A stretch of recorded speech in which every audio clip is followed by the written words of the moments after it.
അപ്പോൾ എല്ലാവർക്കും welcome to പുതിയൊരു video.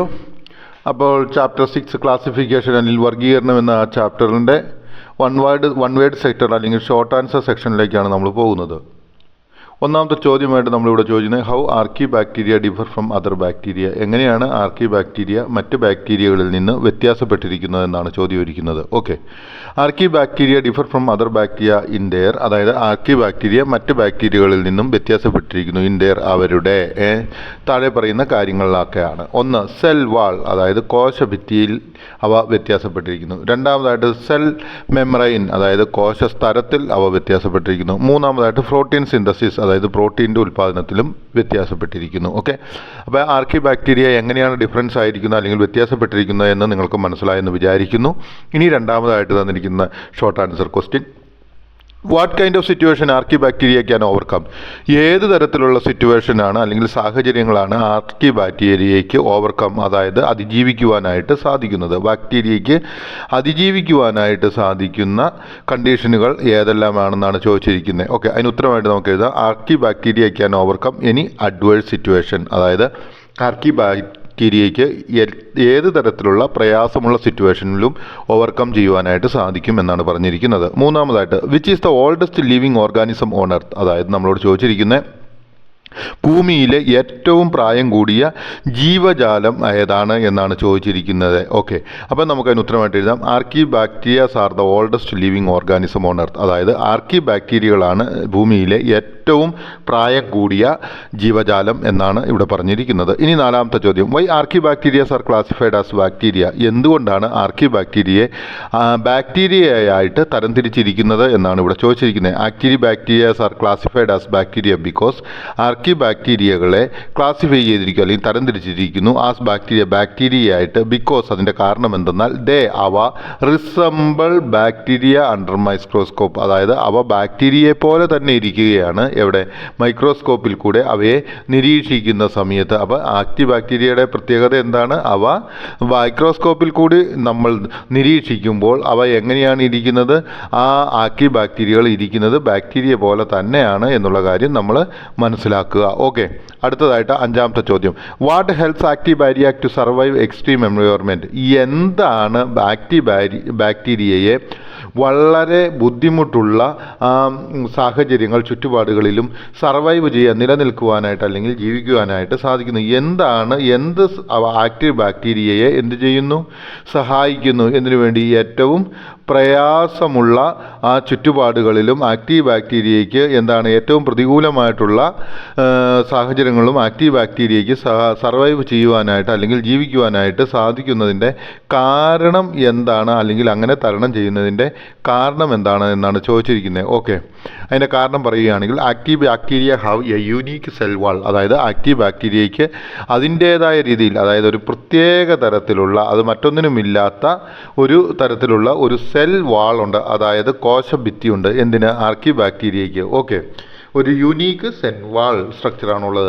That help them to survive extreme environment, അത് അവയെ ഏറ്റവും പ്രതികൂലമായ സാഹചര്യത്തിൽ പോലും ജീവിക്കുവാനായിട്ട് സഹായിക്കുന്നു. ഓക്കെ, അടുത്തതായിട്ട് ആറാമത്തെ ചോദ്യം, which are the extreme environments active bacteria can survive, ഏതെല്ലാമാണ് ഏറ്റവും പ്രതികൂലമായ സാഹചര്യം ആർക്കി ബാക്ടീരിയയ്ക്ക് സർവൈവ് ചെയ്യാൻ അല്ലെങ്കിൽ തരണം ചെയ്യുവാനായിട്ട് സാധിക്കുന്നത് അല്ലെങ്കിൽ ജീവിക്കുവാൻ സാധിക്കുന്നത്.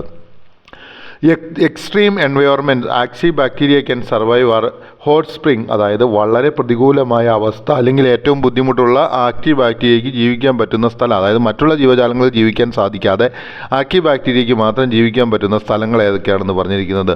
ഹോട്ട് സ്പ്രിങ്സ്, അതായത് ചൂടുറവകൾ അല്ലെങ്കിൽ ചൂടുനീരുറവകൾ, സോൾട്ടി ഏരിയാസ്, അതായത് ഉപ്പ് കലർന്ന പ്രദേശങ്ങൾ, അതുപോലെ തന്നെ മാർഷി ഏരിയാസ്, അതായത് ചതുപ്പ് നിലങ്ങൾ, ഇങ്ങനെയുള്ള പ്രതികൂല സാഹചര്യങ്ങളിലെല്ലാം എന്താണ് ആർക്കി ബാക്ടീരിയയ്ക്ക് സർവൈവ് ചെയ്യുവാനായിട്ട് സാധിക്കും. ഓക്കെ, ഇനി ഏഴാമത്തെ ചോദ്യം, which kingdom archaebacteria belongs to, ഏത് കിങ്ഡത്തിലാണ് ആർക്കി ബാക്ടീരിയയെ നമ്മൾ ഉൾപ്പെടുത്തിയിരിക്കുന്നത് എന്നാണ് ഇവിടെ ചോദിച്ചിരിക്കുന്നത്. ഏത് കിങ്ഡത്തിലാണ് ആർക്കി ബാക്ടീരിയയെ ഉൾപ്പെടുത്തിയിരിക്കുന്നത് എന്ന് ഇത് അറിയാനായിട്ട് നിങ്ങൾ ആ ഇലിസ്ട്രേഷൻ 6.1 നോക്കിയാൽ പ്രത്യേകമായിട്ട് നമുക്ക് കാണുവാനായിട്ട് സാധിക്കും. Okay, archaebacteria belongs to the kingdom Monera, അതായത് ആർക്കി ബാക്ടീരിയ ഏത് കിങ്ഡത്തിലാണ് ഉൾപ്പെട്ടിരിക്കുന്നത് എന്ന് ചോദിച്ചു കഴിഞ്ഞാൽ ആക്റ്റീവ് ബാക്ടീരിയ ഉൾപ്പെട്ടിരിക്കുന്ന കിങ്ഡം ഏതാണെന്ന് ചോദിച്ചാൽ കിങ്ഡം മൊനീറിയയിലാണ് ആക്റ്റീവ് ബാക്ടീരിയയെ ഉൾപ്പെടുത്തിയിരിക്കുന്നത്. ഓക്കെ, അതായത് നിങ്ങൾക്ക് മനസ്സിലായി എന്ന് വിചാരിക്കുന്നു. ഓക്കെ, അടുത്തതായിട്ട് നമ്മൾ പോകുന്നത് ഏതാണെന്ന് ചോദിച്ചു കഴിഞ്ഞാൽ what is kingdom Monera. Okay, അപ്പോൾ ഇനി എന്താണ്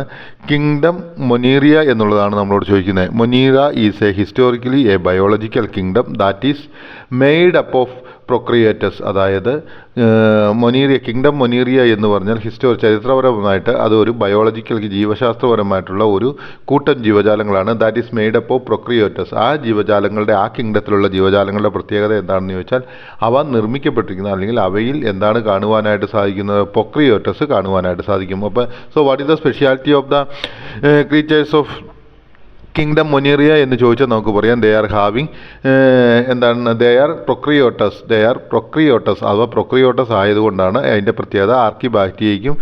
ബാക്ടീരിയയും പ്രൊക്രിയേറ്റസ് ആണ്. ഓക്കെ, ഇനി 9ാമത്തെ ചോദ്യം, which cell kingdom Monera is made up of. ഏത് തരത്തിലുള്ള സെല്ലുകൾ കൊണ്ടാണ് കിങ്ഡം മൊനീറിയയെ നിർമ്മിക്കപ്പെട്ടിരിക്കുന്നത് അല്ലെങ്കിൽ അവയിൽ രൂപകം ചെയ്യപ്പെട്ടിരിക്കുന്നത്. ഓക്കെ, അപ്പോൾ kingdom Monera is made up of prokaryotes. അതായത് കിങ്ഡം മൊനീറ നിർമ്മിക്കപ്പെട്ടിരിക്കുന്ന ആ ഗ്രൂപ്പ് ആ സെല്ലുകൾ ഏതാണെന്ന് ചോദിച്ചാൽ അത് പ്രൊക്രിയേറ്റസ് സെല്ലുകളാണ് എന്നുള്ള കാര്യമാണ് നമ്മൾ മനസ്സിലാക്കേണ്ടത്. ഇനി 10ാമതായിട്ട് നമുക്കിവിടെ തന്നിരിക്കുന്നത് what is the uniqueness of prokaryotes. എന്താണ് ഈ പ്രൊക്രിയേറ്റസിൻ്റെ ഏറ്റവും പ്രത്യേകത അല്ലെങ്കിൽ സവിശേഷത. ഓക്കെ, അതിൻ്റെ ഉത്തരമായിട്ട് നമുക്ക് ഇങ്ങനെ എഴുതാം.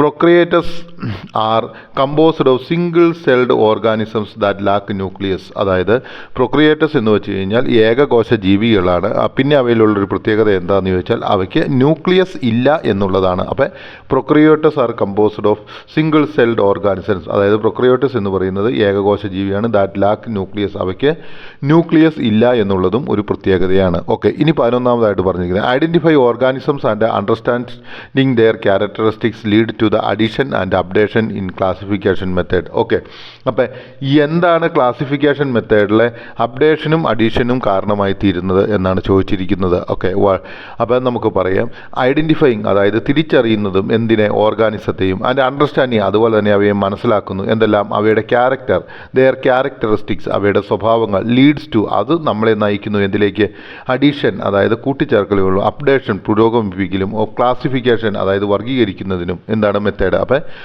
ഓരോ ജീവജാലങ്ങളെക്കുറിച്ച് കൂടുതലായിട്ട് അറിയുന്നത് കൊണ്ട് നമുക്ക് അവയെ കൂടുതൽ വ്യക്തമായിട്ട് അഡീഷൻ ചെയ്യുകയും ക്ലാസിഫിക്കേഷൻ ചെയ്യുകയും ചെയ്യാം. ഓക്കെ, ഇനി നമുക്കറിയാം 3 ഡൊമൈൻ ക്ലാസിഫിക്കേഷൻ അതായത് 3 ഡൊമൈൻ ക്ലാസിഫിക്കേഷനെ കുറിച്ചാണ് നമ്മൾ ഇനി പഠിക്കുവാനായിട്ട് പോകുന്നത്. ഓക്കെ, 12ാമത്തെ ചോദ്യം which area scientist Carl Woese specialised his studies. ഏത് ഏരിയയിലാണ് ശാസ്ത്രജ്ഞനായ കാൾ വൗസ് സ്പെഷ്യലൈസേഷൻ നടത്തിയത് അല്ലെങ്കിൽ വ്യക്തമായിട്ട് കൂടുതൽ സമഗ്രമായിട്ട് പഠനം നടത്തിയത്. സയൻറ്റിസ്റ്റ് കാൾ വൗസ് അതായത് ശാസ്ത്രജ്ഞനായ Carl Woese studied more about organisms. അത് അവൻ കൂടുതലായിട്ട് ഓർഗാനിസംസ് അല്ലെങ്കിൽ ജീവജാലങ്ങളെക്കുറിച്ച് പഠിച്ചു. That belong to kingdom മൊനീറിയ.